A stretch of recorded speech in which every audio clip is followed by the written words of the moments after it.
अनीता का देवर बिल्कुल उसके पति का हमशक्ल था। शादी हुई तो अक्सर पता ही नहीं चलता कि पति कौन सा है और देवर कौन सा। वो अपने देवर के सामने जाने से भी कतराती थी और ज़्यादातर वक्त अपने कमरे में गुजारती थी। लेकिन एक रात अनीता का पति उसके पास लेटा था। उसका दिल धक धक करने लगा। उसने आंखें खोली तो पति की जगह उसका देवर। अनीता की शादी की पहली रात उसके कमरे में दो जवान लड़के बैठे हुए थे। अनीता नज़र झुकाकर बैठी हुई थी। उसे बस उन दोनों के पैर ही दिख रहे थे। उसे हैरत हुई कि उसके पति के साथ दूसरा कौन हो सकता है, वह भी रात के इस वक्त। जैसे ही अनीता ने ऊपर की ओर देखा, उसके तो होश ही उड़ गए। जो दोनों लड़के उसके कमरे में थे, उन दोनों की शक्ल एक जैसी थी। उनमें ज़रा भी फर्क ना था। बालों का स्टाइल एक जैसा था, हाथ की बनावट एक जैसी थी। वो तो चौंक कर रह गई, क्योंकि यह अंदाज़ा लगाना मुश्किल था कि उनमें से उसका पति कौन सा है और कौन सा नहीं। अनीता अभी इन बातों का अंदाज़ा नहीं लगा पाई थी कि एक नौजवान मुस्कुराता हुआ उसके पास आया और कहने लगा कि बताओ, तुम्हारा पति कौन सा है। वो यह फैसला कैसे कर सकती थी? वो क्या यह फैसला कोई भी नहीं कर सकता था, क्योंकि दोनों में जरा सा भी कोई फर्क ना था। अभी अनीता इसी सोच में परेशान थी कि क्या जवाब दूं, कि तभी दूसरा नौजवान भी आकर उसके करीब बैठ गया। फिर उसका हाथ पकड़कर कहने लगा, मैं राजीव हूँ और ये संजीव है, मेरा भाई। अनीता को उसकी बात पर भरोसा नहीं हुआ था। ये उसके लिए बहुत बड़ी बात थी। उसके पति और देवर दोनों जुड़वा हैं। ये अनीता नहीं जानती थी कि राजीव का कोई जुड़वा भाई भी है। उसे इस बात का अंदाज़ा था कि उसके पति दो भाई हैं, लेकिन ये नहीं मालूम था कि वह जुड़वा है, क्योंकि उसकी सास जब रिश्ता देखने आई थी तो कहने लगी कि उनका एक बेटा अमेरिका में रहता है। कहने लगी कि मेरी ख्वाहिश है कि वह भी यहाँ पर ही सेटल हो जाए, लेकिन वह सुनता ही नहीं है। अनीता को लगा शायद जो अभी राजीव बनकर उसका हाथ थामे है, कहीं वह उसका देवर ना हो, वह मजाक में यह सब कह रहा हो। वो बहुत परेशान थी। वो चुप सी बैठी थी कि तभी संजीव बेड से उठा और कहने लगा कि यही आपके पति हैं अनीता भाभी। मैं तो यहाँ बस महीने 2 महीने का मेहमान हूँ, फिर वापस अमेरिका चला जाऊँगा। ये कहकर वह कमरे से बाहर चला गया और दरवाज़ा भी बंद कर दिया। अनीता की उड़ती हुई रंगत को देखकर वह राजीव हंसने लगा। कहने लगा, हमें तुम्हारे चेहरे पर यही अंदाज देखने थे कि हम दोनों को देखकर तुम्हें कैसी उलझन होती है। ये कहते हुए उसने अपनी जेब से बहुत ही खूबसूरत अंगूठी का बॉक्स निकाला। अनीता को मुंह दिखाई की अंगूठी पहना दी। सुबह नाश्ते पर उसकी सास ने बड़े ही अच्छे नाश्ते का इंतजाम किया था। अनीता इस बात पर हैरान थी कि उसका देवर भी उसकी सास के साथ किचन में नाश्ता बनाने में बिजी था। अनीता राजीव के साथ कुर्सी पर बैठी थी। संजीव उसके सामने कहने लगा, ये समोसा है अनीता भाभी, इसे खाकर देखें कि कैसा बना है। ये कहकर वह कुर्सी पर बैठ गया। कहने लगा कि आप इस मामले में बड़ी ही बदनसीब हैं, क्योंकि राजीव को एक कप चाय भी बनाना नहीं आता है, लेकिन मेरी बीवी के बड़े ऐश होंगे, क्योंकि मुझे सब कुछ पकाना आता है। संजीव बहुत बातूनी किस्म का था। जब तक नाश्ता करता रहा, उसकी जुबान ट्रैक्टर की तरह चलती रही। अनीता की सास भी खुश मिजाज और बहुत दोस्ताना अंदाज की थी। बहुत जल्दी ही वो अनीता से घुल मिल गई थी। शादी के बाद राजीव अनीता को चंद दिनों के लिए घुमाने के लिए लेकर गया। जब वो वापस आए तो अनीता ने किचन संभाल लिया। राजीव के साथ गुजरा हर लम्हा अनीता के लिए खूबसूरत यादगार थी। एक बार रात को राजीव के आने से पहले वो उसका तैयार होकर इंतज़ार कर रही थी, क्योंकि उन्होंने उससे कहा था कि वह उसे आज बाहर रेस्टोरेंट में डिनर कराने ले जाएगा। उसकी सास ने भी इजाज़त दे दी थी। जैसे ही दरवाजे पर दस्तक हुई, उसने दरवाज़ा खोला तो सामने राजीव खड़ा था। अनीता ने उसके हाथ से उसके ऑफिस की फाइल ले ली और कहा कि आपको अपना वादा तो याद है ना, मैं बस तैयार हूँ, आप भी फ्रेश हो जाएं और फिर अपना वादा पूरा करें। तभी राजीव गौर से अनीता को देखने लगा और बोला कि कौन सा वादा। अनीता ने उसे घूर कर देखा। उसने कहा, बहाने बनाने की कोशिश मत करें आपने सुबह खुद कहा था कि आप मुझे बाहर डिनर पे ले जाएंगे। ये सुनकर वह मुस्कुराने लगा, कहने लगा कि मैं कब इनकार कर रहा हूँ। इसके बाद वह कहने लगा, चलो अभी चलो मेरे साथ, कहीं यहाँ ना हो कि मेरा इरादा बदल जाए। अनीता ने कहा, आप अभी ऑफिस से आए हैं, कम से कम एक कप चाय तो पी लो। लेकिन राजीव को शायद ज़्यादा ही जल्दी थी। उन्होंने उसका हाथ पकड़ा और उसे बाहर ले गया। एक खूबसूरत से रेस्टोरेंट में उन्होंने खाना खाया, अनीता को आइसक्रीम भी खिलाई और फिर वापस घर ले आए। जैसे ही वो दोनों घर में दाखिल हुए, सामने उसकी सास के साथ संजीव बैठा था। वो अनीता को देखकर मुस्कुरा रहा था, लेकिन अनीता उसके मुस्कुराने की वजह नहीं जान पा रही थी। उसके बाद राजीव का ज़ोर से हंसना हुआ और वह हंसते हुए उसकी सास के पास जाकर बैठ गया। संजीव ने जोरदार थपकी उसकी कमर पर मारी और कहने लगा कि शर्म नहीं आती तुम्हें? अगर तुम मेरे हमशक्ल हो तो इसका मतलब ये नहीं कि मेरी बीवी के साथ कहीं भी चले जाओ। ये सुनकर तो अनीता चौंक गई और सोचने लगी, वो जिसके साथ में अभी डिनर करके आ रही थी वह राजीव नहीं बल्कि उसका देवर संजीव था। लेकिन उसने तो उसे जरा भी शक नहीं होने दिया कि वह राजीव नहीं है। अनीता ने घूर कर संजीव की तरफ देखा तो फिर से वह हंसने लगा और कहने लगा, तुम पहचान नहीं पाई? मैं मजाक कर रहा था, मैं राजीव ही हूँ और तुम मेरे साथ ही गई थी। संजीव तो मजाक कर रहा था। दोनों ने ताली मारी। अब अनीता को शक हुआ कि उसका पति कौन सा है, वो किसके साथ गई थी और रात को उसके कमरे में कौन आता है। उसे कुछ भी समझ नहीं आता। एक दिन अनीता ने सुना कि उसका पति और देवर आपस में कह रहे थे कि संजीव तू एक महीने और रुक जा, हम मिलकर और मज़े करेंगे। संजीव बोला, भाई मज़ा तो मुझे भी बहुत आ रहा है अनीता भाभी के साथ। ये सुन अनीता सकते में आ गई। सोचने लगी कि क्या हमशक्ल होने की वजह से उसका पति और देवर उसका फ़ायदा उठा रहे हैं, कहीं दोनों ही उसके साथ। ये सोचते सोचते अनीता रुकी और अपनी सोच को नकार बोली, ऐसा नहीं हो सकता, मेरा पति तो बहुत अच्छा है। अनीता की शादी को एक महीना ही गुजरा था कि उसे चक्कर आने लगे। उसकी सास उसे अस्पताल लेकर गई तो उसे डॉक्टर ने खुशखबरी सुनाई। ये खबर जब राजीव को पता चली तो वह उससे ज़्यादा खुश था और संजीव तो खुशी के कारण रोने लगा था और बोला, अनीता भाभी आपने मुझे बहुत बड़ी खुशी दे दी।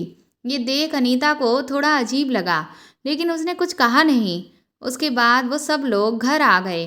राजीव बोला, शादी को एक महीना हो गया है अनीता, तुम एक बार भी अपने मायके नहीं गई। कुछ दिन तुम मायके हो आओ, क्योंकि मुझे ऑफिस के काम से बाहर जाना पड़ रहा है। अनीता ने पूछा, कितने दिन? तो राजीव बोला, लगभग 15 दिन के लिए। जब मैं आने को होऊंगा तो तुम्हें बता दूंगा। अनीता अपने मायके चली आई। 15 दिन बाद जब उसे राजीव लेने आया तो उसके चेहरे पर अजीब सी उदासी थी। अनीता ने पूछा कि आपको क्या हुआ है? क्या मेरे बगैर उदास हो गए थे? जो मुंह बना रखा है। उसकी बात सुनकर राजीव बोला, हाँ तुम्हारी तो बहुत याद आ ही रही थी और संजीव भी अमेरिका चला गया है। ये सुन अनीता उसे गौर से देखने लगी और बोली, इतनी जल्दी? मैं आ जाती तब जाते देवर जी। तो राजीव बोला, उसे ज़रूरी काम आ गया था। माँ ने भी बहुत रोका पर वो रुका ही नहीं। माँ की भी तबीयत उसके जाने से थोड़ी गड़बड़ हो गई है। उनका मन नहीं था कि संजीव अमेरिका जाए, उनका मन था कि वो यहीं सेटल हो जाए। लेकिन संजीव अमेरिका में एक लड़की को पसंद करता है, वो वहीं सेटल होना चाहता है। इसीलिए मैंने उसे भेज दिया और कहा कि मैं माँ को संभाल लूँगा। उसके बाद अनीता राजीव के साथ घर आ गई। अनीता ने अपनी सास की खूब सेवा की।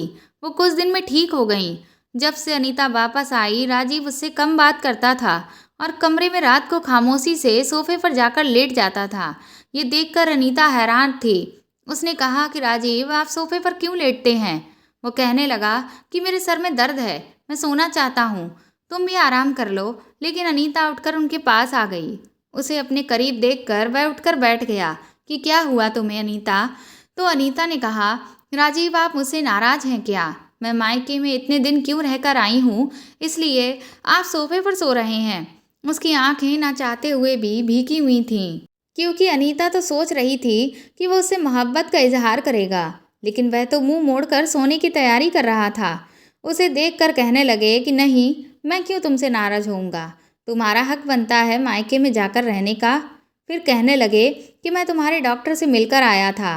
वह कह रहे थे कि आपकी वाइफ बहुत कमज़ोर है, इसलिए बेहतर है कि जब तक बच्चे की पैदाइश नहीं हो जाती आप अपनी वाइफ से दूर रहें, वरना कोई भी नुकसान हो सकता है।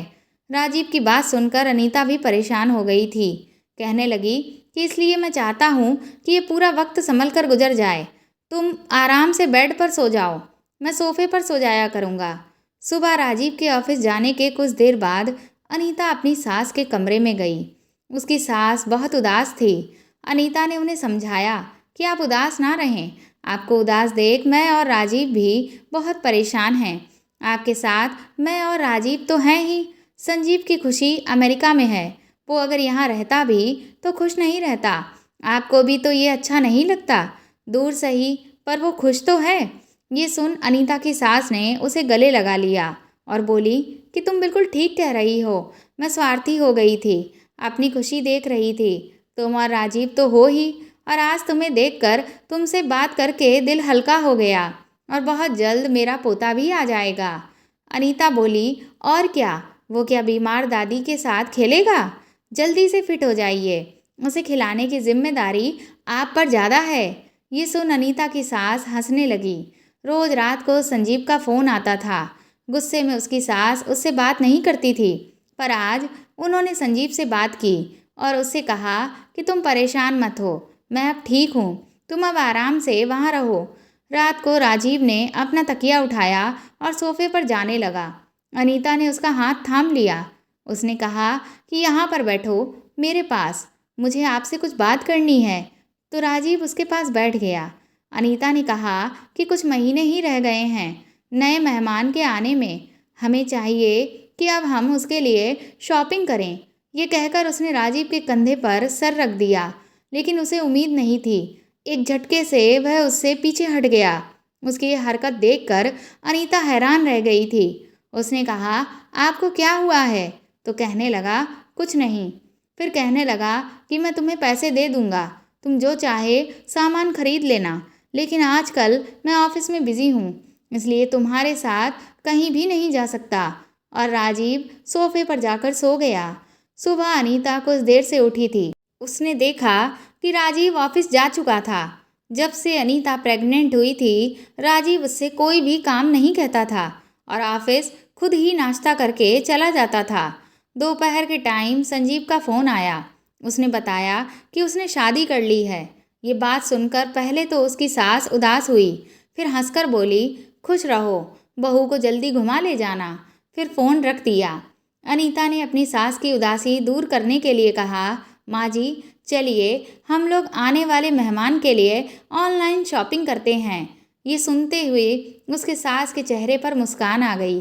बोली, ये तो मैंने सोचा ही नहीं, आज से ही मैं ऑनलाइन चीज़ें अपने पोते या पोती के लिए ढूंढना शुरू कर देती हूँ। ये देख अनीता खुश हो जाती कि अब उसकी सास व्यस्त रहेगी तो कम उदास रहेगी। कुछ महीने यूं ही बीत गए।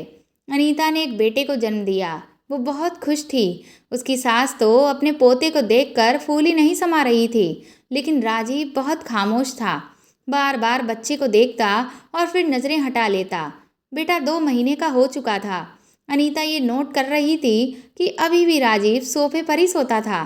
कहता था कि मैं अगर बेड पर सोऊंगा तो मेरा बेटा डिस्टर्ब हो जाएगा। लेकिन अब अनीता का सब्र जवाब दे गया था। उसने राजीव से कहा कि आज आप मेरे साथ सोएंगे बेड पर, मैं कुछ नहीं जानती। ये सुनकर राजीव के चेहरे की रंगत बदल गई। अनीता ने उसका हाथ पकड़ उससे कहा कि अब आपके पास कोई भी बहाना नहीं है, आप क्यों मुझसे दूरी बना रहे हैं? राजीव ने उसके हाथ से अपना हाथ अलग किया और राजीव की आंखों से आंसू बहने लगे। कहने लगे कि मैं सबर करके थक चुका हूँ। अनीता तो कुछ समझ नहीं पा रही थी कि वह ऐसा क्यों कह रहा है। कहने लगा कि मैं तुम्हारा पति नहीं हूँ और ये मेरा बच्चा नहीं है, मैं तो संजीव हूँ। ये सुनकर तो अनीता का दिल बैठने लगा था। उसने कहा कि तुम यहाँ कैसे? तुम तो अमेरिका गए थे, और राजीव कहाँ है? इतनी रात को मेरे कमरे में आना, इतना बड़ा मजाक तुम्हें शोभा नहीं देता। और अनीता सोचने लगी कि रात के इस वक्त राजीव ने उसे कमरे में आने की इजाज़त आखिर कैसे दे दी थी। वह बोली, तुम्हें शर्म नहीं आती? इस वक्त मेरे कमरे में क्या कर रहे हो? वो कमरे से बाहर जाने लगी। संजीव ने उसका हाथ पकड़ लिया। ये देख अनीता घबरा गई। उसके बाद संजीव ने जो सच बताया, उसे जानकर तो अनीता की दुनिया ही पलट गई। उसने कहा कि राजीव भैया ने ही मुझे आपके पास भेजा है। अनीता चौंक गई। बोली, राजीव ने कहा है कि अनीता भाभी, मैं आज आपको एक सच बताऊंगा, गौर से सुनिएगा। उसने उसे राजीव का जो सच बताया, उसे सुनकर उसके पैरों के नीचे से ज़मीन निकल चुकी थी। वह कहने लगा कि जब आप मायके गई थीं तो उस वक्त राजीव भैया ऑफिस के काम से दूसरे शहर गए थे। वहाँ से एक दिन मेरे पास फ़ोन आया कि मीटिंग पे जाते वक्त उनका एक्सीडेंट हो गया है, उनकी हालत ख़राब है, वो हॉस्पिटल में हैं। मैं तुरंत घर में बहाना बनाकर वहाँ के लिए निकल गया। भैया की हालत बहुत ख़राब थी, उनका बचना मुमकिन नहीं था। भैया ने मरते वक्त मुझसे कहा कि मैं उनकी मौत की बात माँ को ना बताऊं, वो बर्दाश्त नहीं कर पाएंगी। और आपका ध्यान रखने को कहा और आपके बच्चे का ध्यान भी रखने को कहा। उसके बाद वो हमें छोड़कर चले गए। वो फूट फूट कर रोने लगा। अनीता तो ये बात सुनकर कई कदम पीछे हट गई। उसने अपने मुंह पर हाथ रख लिया। उसे लगा कि वह उसे मौत की सज़ा सुना रहा है। उसने कहा कि तुम झूठ बोल रहे हो, ऐसा नहीं हो सकता। मैं तो रोज़ाना इस घर में, और राजीव तो, वो कह रही होती। तभी संजीव बोला, मैं पिछले कई महीने से राजीव बनकर आप लोगों को दिख रहा हूँ, क्योंकि मेरी माँ ये सदमा बर्दाश्त नहीं कर सकती। और आपकी भी हालत ऐसी थी कि अगर मैं आपको पहले बताता तो शायद मेरे भाई की निशानी भी खत्म हो जाती। और मैं चाहता था कि मेरे भाई की औलाद इस दुनिया में ज़रूर आए। वो कहने लगा कि मेरी आपसे गुजारिश है कि आप माँ से कुछ मत कहिएगा, क्योंकि उनके लिए तो मैं अमेरिका चला गया हूँ और रोज़ घर के बाहर से उन्हें फ़ोन करके अपने हाल चाल दे देता हूँ। उनके लिए तो संजीव हमेशा के लिए अमेरिका चला गया है और वहाँ से संजीव अब कभी वापस नहीं आएगा। संजीव एक नाकारा बेटा भले ही साबित हो जाए, पर राजीव भैया का सच उनके सामने नहीं आना चाहिए।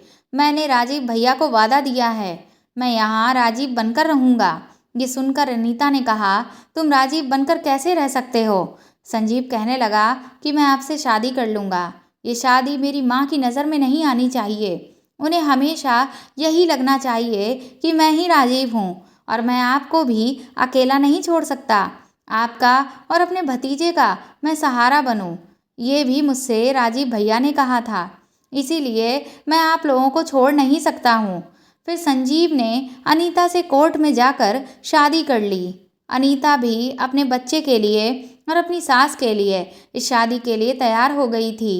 10 साल बीत गए इस बात को, और अनीता की सास अभी भी यही समझती है कि राजीव ही यहाँ रहता है और संजीव ने अमेरिका में शादी करके हम लोगों को बिल्कुल भुला दिया है। शायद ये राज उसकी सास को कभी नहीं पता चलेगा। तो दोस्तों, आपको ये कहानी कैसी लगी हमें कमेंट करके ज़रूर बताएं, और प्लीज़ इस कहानी को ज़्यादा से ज़्यादा शेयर करके मेरे चैनल को सपोर्ट करें। आप चाहें तो मुझे सुपर थैंक्स भी दे सकते हैं, और अगर आप मेरे चैनल पर नए हैं तो सब्सक्राइब करके बेल आइकन ज़रूर दबा दें, ताकि आगे आने वाली सारी कहानियाँ भी आप पढ़ सकें। Thank you.